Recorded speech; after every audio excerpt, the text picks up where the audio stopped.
He said I was too good at surprises, until his own gift betrayed him. Ethan always told me I was too good at surprises. Turns out, so was he. I thought I was planning the best birthday of his life. Romantic dinner, custom watch, rooftop view, the works. But while I was out making him feel special, he was busy making someone else feel the same. And the craziest part? His own gift is what exposed him. Welcome to Raw Reddit Tales. Subscribe to keep getting the spiciest stories. I live in Chicago, and I've been with Ethan for nearly 4 years. We met at a local charity event. He was the kind of man who made you believe in timing, charm, and second chances. He wasn't rich, but he was ambitious, warm, and had that easy confidence that made people feel safe around him. Or so I thought. For his 30th birthday, I wanted to do something unforgettable. I spent weeks planning a surprise rooftop dinner overlooking the city skyline, his dream setting. I gathered his closest friends, ordered his favorite wine, and even bought him that limited edition Omega watch he'd been eyeing for months. It wasn't cheap, but love makes you generous, doesn't it? But as the big day drew closer, something about Ethan started to feel off. He was glued to his phone more than usual, smiling at texts, disappearing to take calls. He brushed off my questions with that lazy grin I used to love. Just work stuff, babe. One night, I was on his laptop booking catering when a message popped up. I can't wait to see you again. Same place? My heart dropped. I froze, staring at the name, Maya. I didn't know any Maya. Before I could read more, the message disappeared. Ethan walked in seconds later, and I quickly closed the screen. He kissed my cheek and asked what I was doing. I smiled, pretending nothing happened, pretending my chest wasn't burning with suspicion. But deep down, I knew the surprise party I was planning might not end the way I imagined. The next morning, I woke up before Ethan. I lay there, staring at his face, wondering how someone could look so peaceful while carrying such chaos behind their eyes. I wanted to believe I had imagined that message. Maybe it was just a colleague. Maybe I was paranoid. But deep down, I knew better. Love makes you hopeful, but intuition never lies. He left for work early, claiming he had a supplier meeting. I waited until he was gone, then opened his laptop again. My hands trembled as I typed Maya into the search bar. Dozens of emails popped up, not work-related, but personal, flirty, and painfully intimate. There were photos, too. Cafe selfies, late-night hotel snapshots, even a picture of her wearing the same hoodie I bought him last Christmas. It felt like someone poured ice water through my veins. My breath caught in my throat. All those nights he said he was staying late suddenly made sense. Every canceled date, every I'm tired babe, it all clicked. Still, I didn't confront him. Not yet. I wanted to know everything before I struck. I started playing my own game. I pretended to be the same loving girlfriend while quietly digging through his world. I checked our shared account. He'd been withdrawing cash in small amounts, probably to cover up his trips. His supplier invoices didn't match his travel dates. The web of lies was intricate, almost impressive. By the time his birthday came, I had gathered enough evidence to end it all. But instead of canceling the party, I decided to make it memorable. Just not in the way he expected. That night, the rooftop glowed with string lights and music. Everyone was there. His friends, his colleagues, even his family. Ethan looked shocked, but thrilled. You really outdid yourself, he said, kissing my forehead. I smiled. Oh, you have no idea. Halfway through the night, I handed him his gift, the Omega watch, wrapped with a bow. But under the box, taped neatly inside, was a folded photo. A picture of him and Maya in a hotel bed time-stamped last week. He unwrapped it, froze, and his smile collapsed. The silence that followed was louder than the music. For a few seconds, no one understood why Ethan suddenly stopped smiling. His face went pale. The veins in his neck tightened, and his hand gripped the box like it was a live grenade.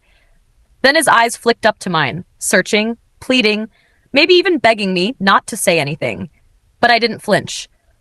What's wrong, babe? I asked, loud enough for the guests nearby to hear. My voice was calm, almost too calm. He tried to laugh it off, but his voice cracked. Nothing. Just nothing. He slipped the photo into his pocket, but I could see the panic spreading across his face. His mother noticed too. Ethan, are you all right? She asked, tilting her head.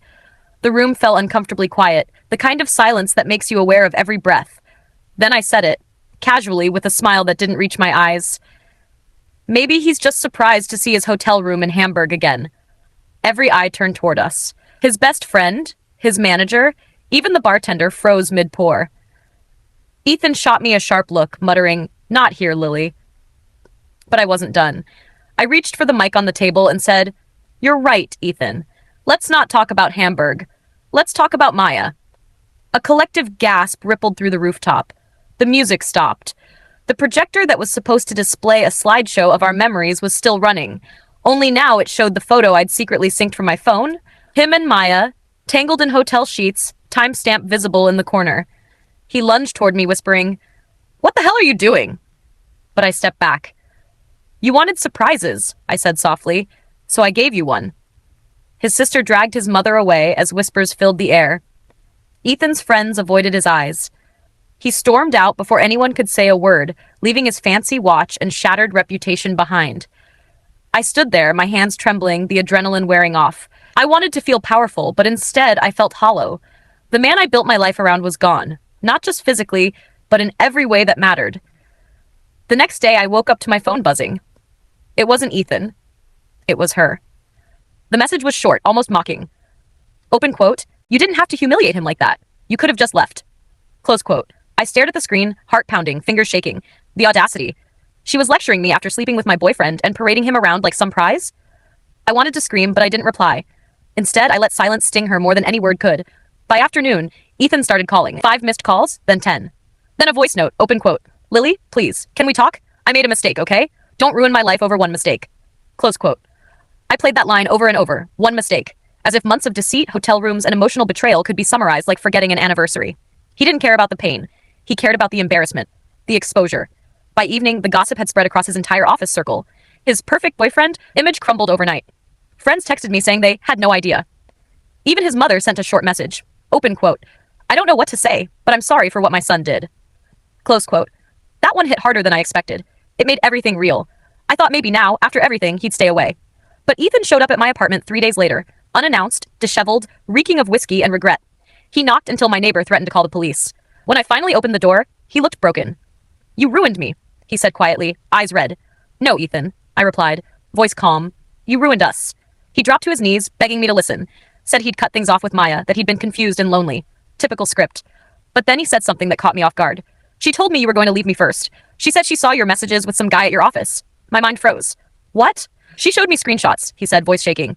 "She told me you were cheating. That's why I believed her." It felt like the room tilted. I hadn't cheated, but if she had fabricated proof, this wasn't just an affair anymore. It was a setup. I stood there, frozen, my thoughts spinning so fast I could barely process them. What screenshots, Ethan?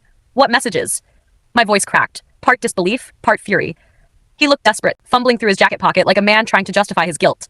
He pulled out a few printed pages, crumpled and stained with coffee. My name, my face, and messages I'd never written, texts to someone named Chris, filled with fake flirtation, suggestive words, and even a hotel booking confirmation I'd never made. It was all fabricated. Maya had forged it. "She showed me these weeks ago," Ethan said quietly.